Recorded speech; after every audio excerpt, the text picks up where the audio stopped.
ইরানের মিসাইল ইসরায়েলে পৌঁছাতে বাধা দেয় যে সকল মুসলিম দেশ।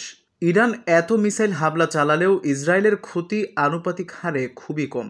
এর কারণ খুঁজতে গিয়ে জানা গিয়েছে, যখন ইরান ২০০টি ক্ষেপণাস্ত্র নিক্ষেপ করে তখন মাত্র ৮ থেকে ১০টি ক্ষেপণাস্ত্রই ইসরায়েলে পৌঁছায়। এর পেছনে কি কারণ থাকতে পারে? ইরান ইসরায়েল সংঘাত পর্যবেক্ষণে বেরিয়ে আসছে বেশ কিছু কারণ। এক প্রান্তে ইরান, অন্য প্রান্তে ইসরায়েল, মাঝখানে ইরাক, সিরিয়া, জর্ডান, সৌদি আরব, এমনকি কিছু ক্ষেত্রে কুয়েত, সব মিলিয়ে প্রায় ১৭২৪ কিলোমিটারের বিশাল দূরত্ব। যখন ইরানের ব্যালিস্টিক ক্ষেপণাস্ত্র ইসরায়েলের দিকে নিক্ষিপ্ত হয় তখন প্রথম তাকে থামানোর চেষ্টা করে ইরাকে অবস্থানরত আমেরিকান সেনাবাহিনী, সংযুক্ত আরব আমিরাতে থাকা ফরাসি রাফায়েল যুদ্ধবিমান। যদি ইরানে ক্ষেপণাস্ত্র এই আধুনিক প্রতিরক্ষা ব্যবস্থাগুলোকে ফাঁকি দিতে সক্ষম হয় তখন তাকে থামাতে আসে জর্ডানের বিমান বাহিনী এবং আমেরিকান ঘাঁটি।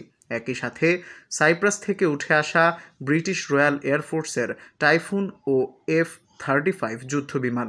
এ সকল প্রতিরক্ষা স্তর পার হয়ে গেলেও তাকে থামাতে এগিয়ে আসে ইসরায়েলের বহুস্তরীয় বিমান প্রতিরক্ষা ব্যবস্থা। এরও ২০০০ কিলোমিটার দূর থেকেই মহাকাশের ক্ষেপণাস্ত্রকে ধ্বংস করার চেষ্টা করে। এরপর এরও যদি ব্যর্থ হয় তাহলে এই সিস্টেম ১৫০০ থেকে ৫০০ কিলোমিটার দূরে ফাঁক পেতে অপেক্ষা করে। এরপর রয়েছে ডেভিড স্লিং, যেটি ৩০০ কিলোমিটার থেকে ৪০ কিলোমিটার পর্যন্ত রেঞ্জে ক্ষেপণাস্ত্রকে ধাওয়া করে। সবশেষে ক্ষেপণাস্ত্র যদি এত প্রতিরক্ষা ব্যবস্থাকে ফাঁকি দিয়েও এগিয়ে আসে তাহলে তাকে থামাতে প্রস্তুত থাকে আয়রন ডোম, যেটি শত শত কিলোমিটার দূর থেকেও ৪ কিলোমিটার পর্যন্ত রেঞ্জি ক্ষেপণাস্ত্র ধ্বংস করার চেষ্টা করে। এখন প্রশ্ন হতে পারে, পৃথিবীর আর কোনো দেশের ক্ষেপণাস্ত্র কি নির্দিষ্ট লক্ষ্যে পৌঁছাতে এত বাধার সম্মুখীন হয়?